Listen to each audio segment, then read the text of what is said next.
यानंतर बातमी रायगडमधून आहे। रोह्यात पांडुरंग शास्त्री आठवले संकुलाचं अनावरण करण्यात आलंय।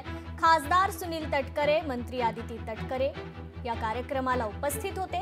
खासदार सुनील तटकरेंच्या संकल्पनेतून हे संकुल उभारण्यात आलेलं आहे।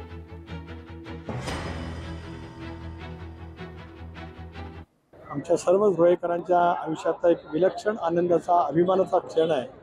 जगभरामध्ये स्वाध्याय परिवाराच्या माध्यमातून गीतेचं सार सांगणाऱ्या परमपूज्य पांडुरंग शास्त्री आठवलेंचं नाव आजच्या स्मारकाला देण्याचं संधी आम्हाला सर्वांना त्या ठिकाणी उपलब्ध झाली। मला विश्वास आहे की या वास्तूमधून उद्याच्या भवितव्यामध्ये वेगवेगळ्या क्षेत्रामध्ये जी ऐतिहासिक कामगिरी होईल, ही कामगिरी शास्त्रीजींनी जगभरामध्ये भारतीयांचा मान जो उंचवलेला आहे, सन्मानित केलेला आहे, त्याला साजेशीच पद्धतीचे होईल असा विश्वास या नामकरण प्रसंगी या निमित्ताने व्यक्त केला। लोकशाही मराठी ऐका, पहा, जागरूक रहा।